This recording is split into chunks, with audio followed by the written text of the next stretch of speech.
or Western culture in general. Is it still Biohazard and PAL?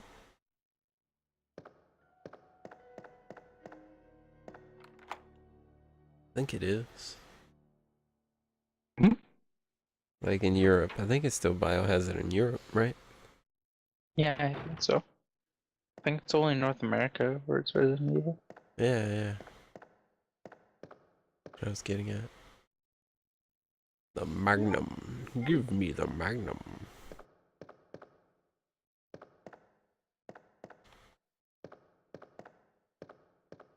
I have to sneeze.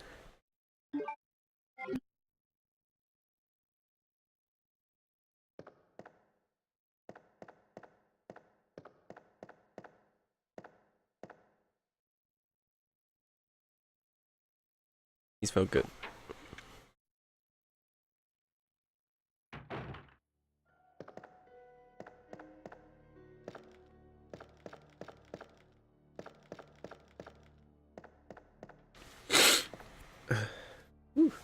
Okay, so I still have the interrogation room one to pick up and the one behind the last club door.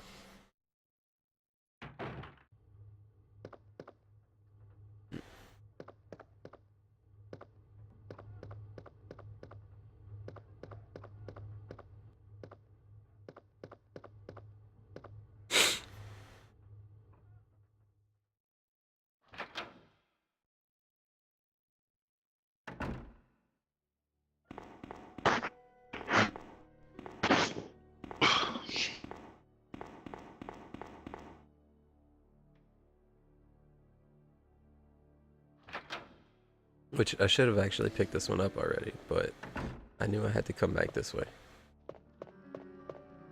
I didn't worry about it. I just opened the door to get rid of the key and moved on.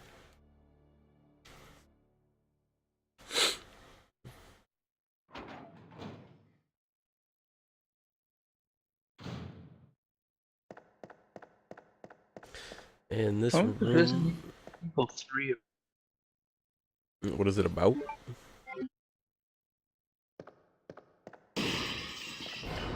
Resident Besides the Evil. obvious of killing zombies.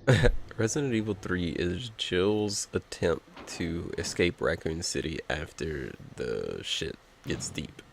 It's kind of taking place during the events of Resident Evil 2. Um, oh, I think I didn't discard the key, and if I didn't, that sucks because now I can't pick up the thing that I need to pick up. Because I was talking. Please tell me I discarded the key. Yes. No, I didn't. Shit. No, I can still pick up the thing I need to pick up. Okay, I'm good.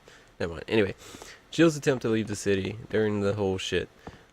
She gets caught up in it, of course, with these mercenaries. And you have to, like, basically go through a lot of the stuff. Like, you have to go through the police station. You're constantly fighting this nemesis thing that's trying to kill you. And, you eventually end up on the, like, a different train, but kind of exiting the city in the same way. It's a typical Resident Evil story, you know. Did it keep the same, like, camera? The fixed camera, yeah, Yeah. yeah, it keeps the pre-rendered scenes. But there's a Yeah. new introduction in it, which is the like almost like quick time events, but it's not like, oh, press a button. It's more like a decision. You either have to choose to fight the nemesis monster or run away from it, or you know, things like that. And they just determine your progress, like the way that you progress through the game.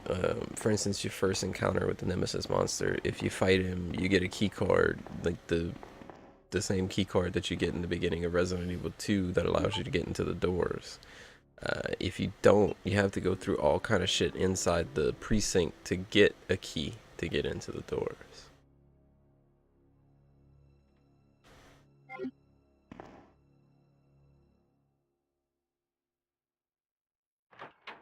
It's an nemesis monster.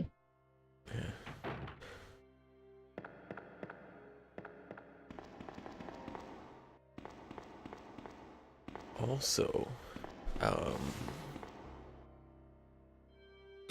in Resident Evil 3, whenever you play it on hard mode and you kill the nemesis monster, you get weapon parts that allow you to make customized weapons. Like, you turn the regular pistol into a pistol with a scope on it and shit, and it's more prone to do headshots. Trying to think of what else.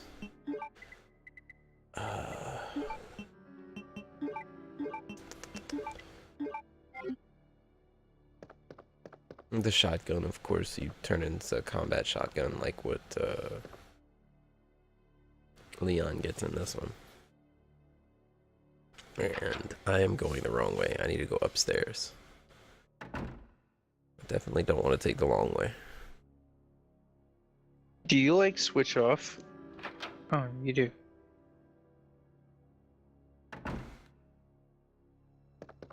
In Resident Evil 3? Oh, two. In I 2? was just about like, do you just toggle through people's stories? And I was like, and I look over and I see you're playing Leon now, and I was like, oh, I guess you do.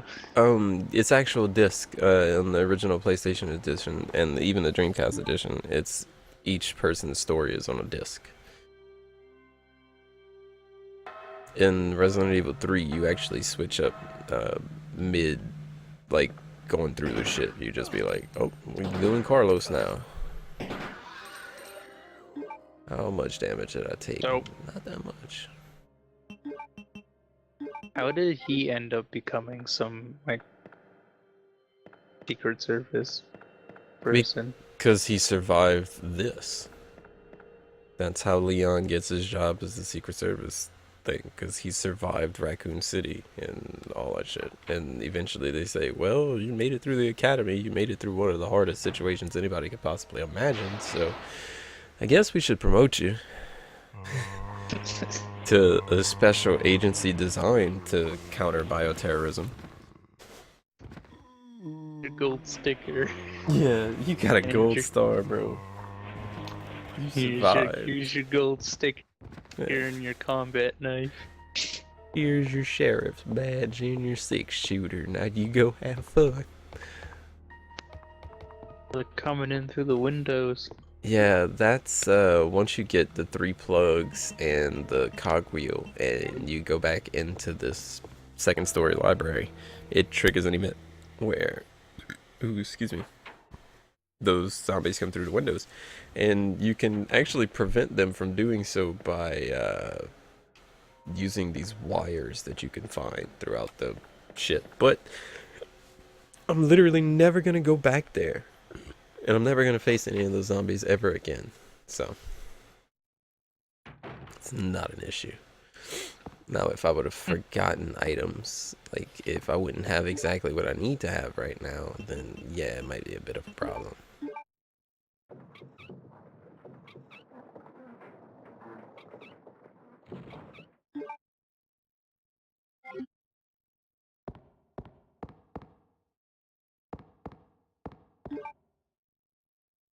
Oh wait, no, the machine's upstairs. I'm stupid. Oh, these pre-rendered not cutscenes, pre-rendered scenes. Like sometimes you'll have to switch scenes 3 times just to get to one little spot. Like, come on. Right. How did they think this was like the future of any kind of gaming? Seriously. Took leaps and bounds, but Yeah. for shoulder third person view. When it came out, driving a man tank around a third person pre-rendered, pre-drawn area was pretty fucking cool. In retrospect, it's kind of poo. Leaves me lacking. I mean, you gotta consider that it added a whole element of difficulty to the game. Yeah.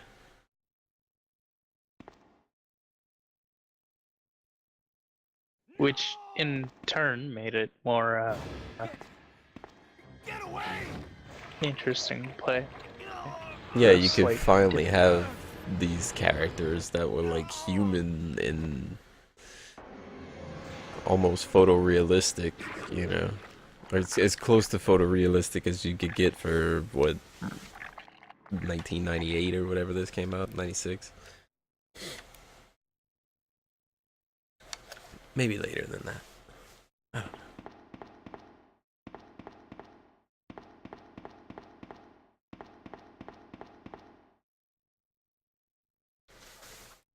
Either way, late 90s.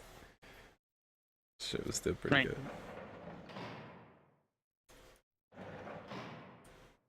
Ben, Blew my motherfucking mind as a can you 13-year-old.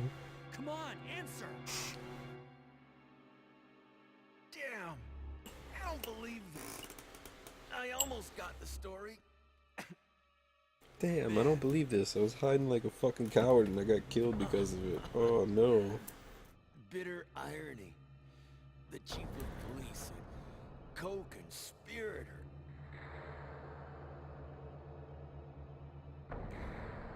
Get that scum. What?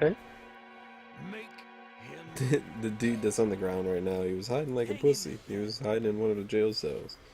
And he just so happens to get my chest. ripped in half by Burning. embryo that's inside of him. Like some fucking Ridley Scott alien shit. That's cute.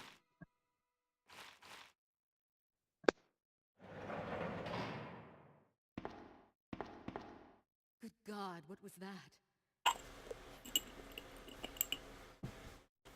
Good God, what was that? That was Ben getting ripped in half.